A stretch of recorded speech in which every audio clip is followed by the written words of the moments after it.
So I wanted to show you how I personalize my 3D face mask and how I place the wording. So I have been making these 3D face masks for teachers, and they often want their name on one side and they want their school name on the other. The 3D face masks kind of look like this. These are some of the ones I've made. I don't personalize the ones with a pattern, just the solid color.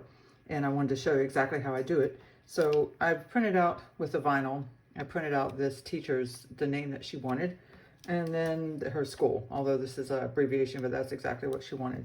Sometimes I do the full name.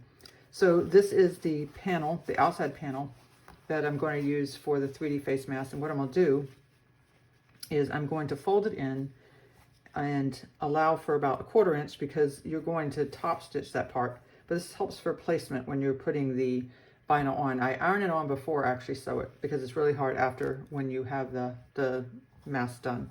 So I fold it in and allow that 1/4 inch, and then the same thing on this side. I fold it and then I crease it all the way down, turn it around, and then same thing. I fold that in, crease it down so that I have that 1/4 inch on both sides.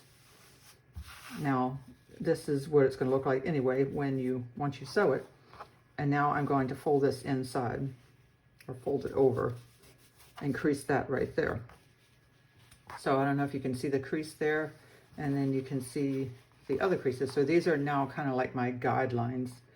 And I will see that this is the front of the person's face where the mask is going to be. And then on the side is where I want the name to show. I happen to put the name on the right side of the face. And so this is where I kind of just eye it. So then I look at the middle and I see sometimes the name is big. So you may have to put it closer here, because you're going to have this sewing right here. Can't see it in the package so well, but you're going to have this sewing, and you want the wording to go kind of like right in the middle, or if it's small enough, you can have it go down here. And what I did, I just folded it where that sew line is going to be.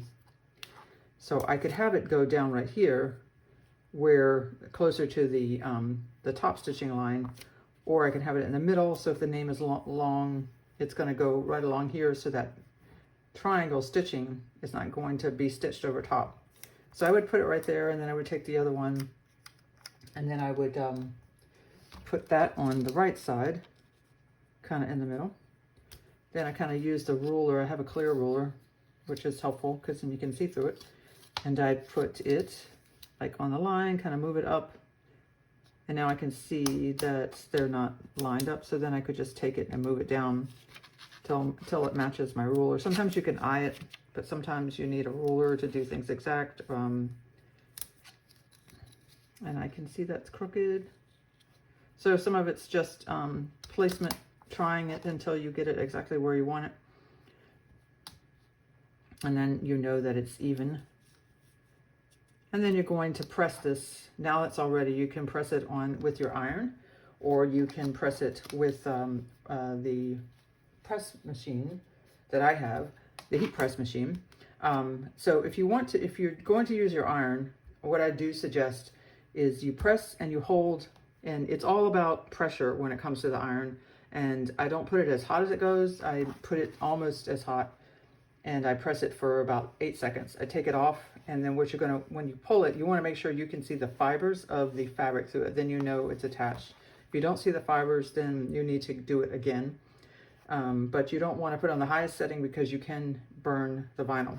But this video is just to show you where I place the vinyl pieces on the 3D mask to make sure they get in the right area before I sew.